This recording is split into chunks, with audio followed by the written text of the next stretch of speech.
கண்ணுக்கெட்டிய தூரத்தில் கை நீட்டும் தொலைவில் தேர்தல் வரவிருக்கிற இந்த நேரத்தில் நடைபெறுகின்ற இந்த வரலாற்று சிறப்புமிக்க பொதுக்குழுவிற்கு வருகை தந்திருக்கிற கழகத்தின் பொதுச் செயலாளர், வருங்கால தமிழக முதலமைச்சர், காற்று கூட நுழையாமல் கழக கோட்டையை காத்து நிற்கும் காவல் அரண், புரட்சி தலைவிக்கு பிறகு பொற்புதையலாய் எழும்பி வந்த நம்முடைய தங்க தலைவர் புரட்சி தமிழர் அண்ணன் எடப்பாடியார் அவர்களே, அவைத்தலைவர், தற்காலிக அவைத்தலைவர், துணை பொதுச் செயலாளர் அண்ணன் KP முனுசாமி அவர்களே, தலைமை கழக நிர்வாகிகளே, செயற்குழு பொதுக்குழு உறுப்பினர்களே, அனைவருக்கும் என்னுடைய அன்பான வணக்கம். எண்ணி பார்க்கிறேன், இதே மண்டபம், இதே மேடை, 1 கோடி தாமரை உயிர் பெற்று வந்தது போல ஆடை கட்டி வந்த ஓடை தாமரையாய், கோடை காற்றாய், குளிர் பூந்தென்றலாய் நம்முடைய அம்மா அழகு நடை நடந்து இங்கே வந்ததை நான் எண்ணி பார்க்கிறேன். புன் சிரிப்பால் நம்மை வென்றதும் எண்ணும் போதெல்லாம் இனிக்கின்ற காட்சிகள். அம்மா மறைந்து விட்டார், அது உலகத்திற்கு. நம்மை பொறுத்தவரை அம்மா மறையவில்லை. அம்மாவின் ஆன்மா இதே மண்டபத்தில் அண்ணன் எடப்பாடியாரின் உருவத்திலே பார்த்து கொண்டிருக்கிறது. நம்முடைய ஒவ்வொரு அசைவையும் கவனித்துக் கொண்டிருக்கிறது. அம்மா இல்லையே என்ற ஏக்கம் ஒருபுறத்தில் இருந்தாலும் நம்முடைய அண்ணன் இருக்கிறார் நம்மை பார்த்துக் கொள்வதற்கு என்று நாம் தைரியமாக இருக்கிறோம். தஞ்சை பெரிய கோயில் ஆனாலும், தாஜ்மஹால் ஆனாலும் அதன் உறுதி கண்ணுக்கு தெரிவதில்லை. கண்ணுக்கு தெரியாமல் இந்த மண்ணுக்குள்ளே புதைந்து கிடக்கிறது. அஸ்திவாரத்தில் தான் இருக்கிறது இந்த கட்டடம். அதிமுகவின் வலிமை, அதிமுகவின் வலிமை அமைச்சர்களால் அல்ல, தலைமை கழக செயலாளர்களால் அல்ல. எதிரே உட்கார்ந்திருக்கிறீர்களே, நீங்கள் தான் அஸ்திவாரம். கொடியும் நீங்கள் தான், கொடி மரமும் நீங்கள் தான். பொதுக்குழு உறுப்பினர்களாகிய, சிறப்பு அழைப்பாளர்களாகிய நீங்கள் அதிமுகவிற்கு கிடைத்த புதையல்கள்.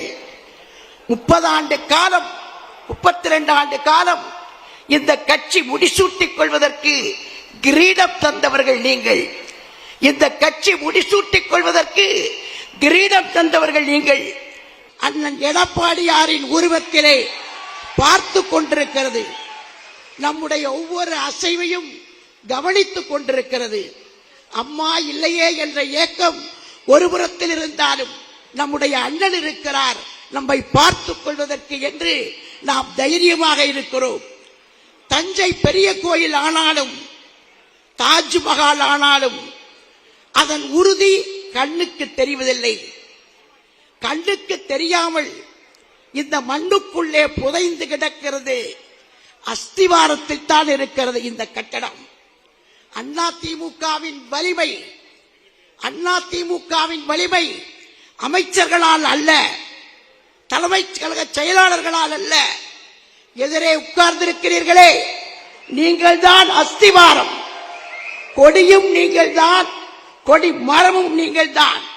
பொதுக்குழு உறுப்பினர்களாகிய, சிறப்பு அழைப்பாளர்களாகிய நீங்கள் அதிமுகவிற்கு கிடைத்த புதையல்கள். 30 ஆண்டு காலம், 32 ஆண்டு காலம் இந்த கட்சி முடிசூட்டிக் கொள்வதற்கு கிரீடம் தந்தவர்கள் நீங்கள். இந்த கட்சி முடிசூட்டிக் கொள்வதற்கு கிரீடம் தந்தவர்கள் நீங்கள். நீங்கள் இல்லாமல் அதிமுக இல்லை. நீங்கள் இல்லாமல் இந்த ஆட்சி இல்லை. நீங்கள் இருக்கும் வரை எந்த கொம்பனும் இந்த கட்சியை சரித்து விட முடியாது, சாய்த்து விட முடியாது. புரட்சி தலைவரையும் புரட்சி தலைவியையும் பேசாமல் இன்றைக்கு தமிழ்நாட்டிலே யாரும் அரசியல் செய்ய முடியாது. தமிழ்நாட்டின் அரசியல் கட்சிகளுக்கு அன்னமூட்டும் அமுத சுரபியாக, அட்சய பாத்திரமாக புரட்சி தலைவரும் புரட்சி தலைவியும் இருந்து கொண்டிருக்கிறார்கள். சத்துணவு இருக்கும் வரை புரட்சி தலைவர் எம்ஜிஆர் பெயர் இருக்கும். தாலிக்கு தங்கம் என்று சொல்லுகிற வரை அம்மாவின் பெயர் இருக்கும். அது மட்டுமல்ல, தொட்டில் குழந்தை திட்டம் என்றாலும் அம்மாவின் பெயர் இருக்கும். எனக்கு நினைவிருக்கிறது, திண்டுக்கல் இடைத்தேர்தல். புரட்சி தலைவர் எம்ஜிஆர் இடைத்தேர்தலுக்கு பிரச்சாரத்திற்கு போகிறார். போகிற வழியிலே ஒரு பெட்டி கடையிலே இருக்கிற கடைக்காரர் வந்து வண்டியை நிறுத்தி ஒரு சோடாவை எடுத்து தருகிறார். புரட்சி தலைவர் குடித்தவுடனேயே மீதியை அந்த கடைக்காரரிடத்திலே கொடுக்கிறார். அதை வாங்கி குடிப்பதற்கு ஏகப்பட்ட போட்டி. அப்போது அந்த கடைக்காரர் ஒரு அண்டாவை கொண்டு வந்து அந்த சோடாவை ஊற்றி அதற்குள்ளே தண்ணீரை நிரப்பி வந்திருக்கிற கட்சிக்காரர்களுக்கெல்லாம் தர சொல்லி உத்தரவு போட்டு எல்லாருக்கும் கொடுத்தார்கள். இது நடந்த சம்பவம். இது நடந்த சம்பவம். இங்கே இருக்கிற பல பேருக்கு தெரியும். புரட்சி தலைவருக்கும் புரட்சி தலைவிக்கும் எதிரிகள் இருந்தார்கள், துரோகிகள் இல்லை. ஆனால் நம்முடைய அண்ணன் எடப்பாடியாருக்கு எதிரிகளும் இருக்கிறார்கள், துரோகிகளும் இருக்கிறார்கள். இந்த துரோகிகள் சாக்ரட்டிஸுக்கே விஷம் கொடுத்தவர்கள். சாக்ரட்டிஸுக்கு விஷம் கொடுத்தவர்கள், இயேசுவை சிலுவையிலே அறைந்தவர்கள், கும்பிட்ட கைகள் கூர்வாளை ஏந்தி வந்த புரூட்டஸ்கள், அருவியில் குளித்தாலும் அழுக்கு போகாத மனிதர்கள், வரலாற்றின் குப்பை தொட்டிகள், நிழல் தந்த இந்த மரத்தின் மீதே எச்சமிட்டு போகிற தராதரம் தெரியாத தாந்தோன்றி பறவைகள். எத்தனையோ பேர் இந்த இயக்கத்தை காட்டிக் கொடுத்து விட்டு போனார்கள். ஆனாலும் இந்த இயக்கம் அழிந்து விடவில்லை, வீழ்ந்து விடவில்லை. போனவர்கள் எல்லாம் 10ஓடு 11 இத்தோடு இது ஒன்றுதான், அவ்வளவுதான். ஆனால் யாரும் தப்பு கணக்கு போட்டு விடாதீர்கள், எழுதி வைத்துக் கொள்ளுங்கள். வரப்போகிற தேர்தலில் வென்று நம்முடைய அண்ணன் எடப்பாடியார் முதலமைச்சராக வருவது உறுதி. அதை எந்த எரிமலையானாலும் புயலானாலும் பூகம்பமானாலும் தடுக்க முடியாது. அதிமுகவின் வயது 53. அதிமுகவின் வயது 53. அது இன்னமும் போர்க்குணம் கொண்ட புலிதான்.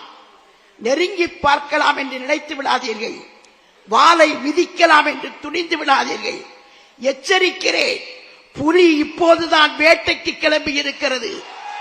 அது நேராக கோட்டைக்குத்தான் போகும். கோட்டைக்கு செல்லக்கூடிய நாள் விரைவில் இல்லை. நம்முடைய அண்ணனுக்காக, நம்முடைய எஜமானருக்காக, நம்முடைய தலைவருக்காக கோட்டை கதவுகள் திறந்திருக்கிறது, சிம்மாசனம் காத்திருக்கிறது. நாளும் உழைப்போம், நாம் சேர்ந்து உழைப்போம், அண்ணனை முதலமைச்சர் ஆக்குவோம் என்று சொல்லி வந்திருந்த அனைவரையும் வரவேற்று விடைபெறுகிறேன். நன்றி, வணக்கம்.